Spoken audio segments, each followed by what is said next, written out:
Հայաստանը որպես պետություն և ժողովուրդը որպես հանրություն չի իմացել, թե ինչ բան է ապրել խաղաղության մեջ։ Կառավարության նիստը գործադիրի ղեկավարը սկսում է Հայաստանի Հանրապետության արտաքին գործերի նախարարի և ԱՄՆ պետքարտուղարի կողմից հաստատված Թրամփի ուղի հանուն միջազգային խաղաղության և բարգավաճման նախագծի վերաբերյալ համատեղ հայտարարության նշանակությունը կարևորելով։ 2025 թվականի օգոստոսի 8-ի հայտարարությունից հետո սա հաջորդ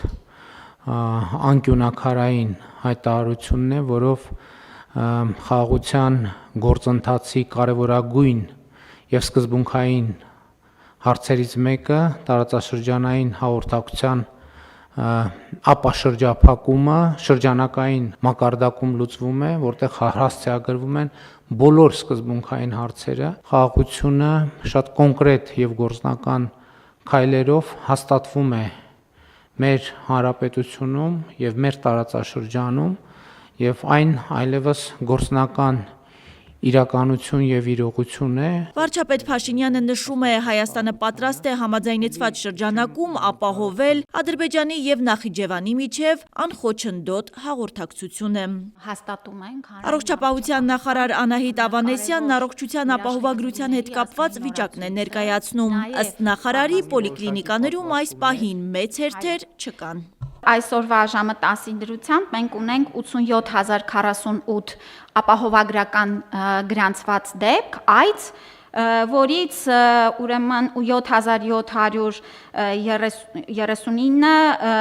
ամբուլատոր այցեր են և 8612-ը հիվանդանոցային դեպքեր են։ Պետք է նշեմ, պարոն վարչապետ, որ մենք այս աճի տեմպը ըստ էության մեր ակնկալածի շրջանակներում է, մենք ուրեմն հետևում ենք ամենօրյա ուրեմն թե սպասարկված դեպքերի թվին, թե նաև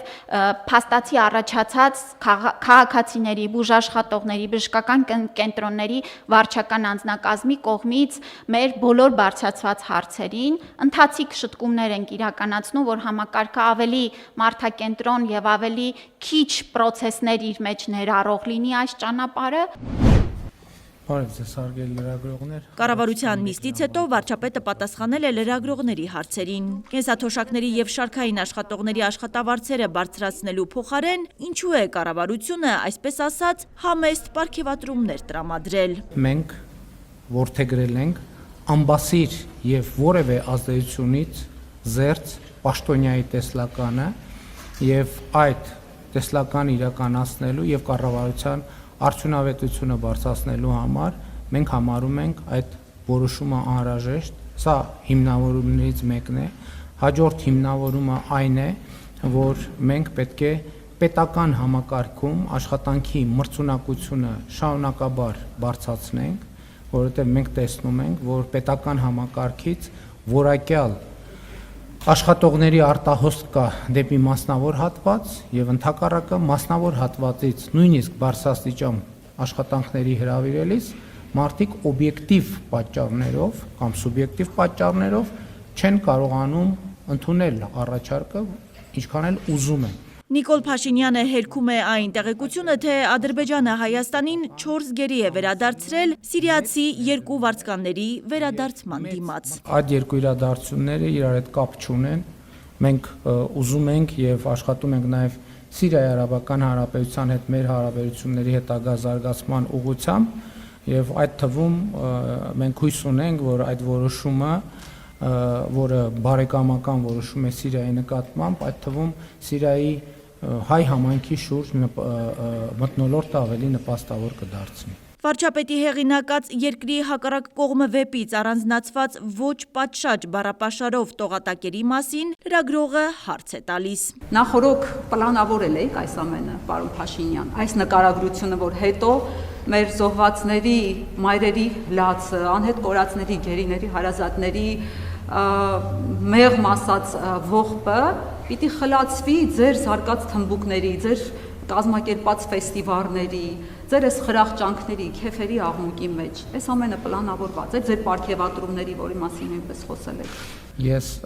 վարչապետի բրիֆինգի ժամանակ չեմ պատրաստվում գեղարվեստական գրականության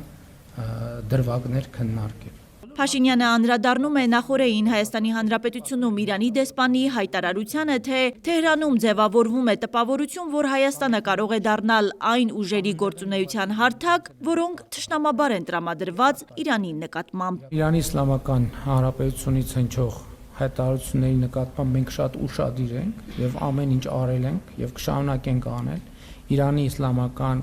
Հանրապետության մեզ համար բարեկամական եւ եղբայրական երկրի բոլոր մտահոգությունները փարատելու ուղղությամբ։ Դուք տեղյակ եք, որ մենք Հայաստանում ընդհանրապես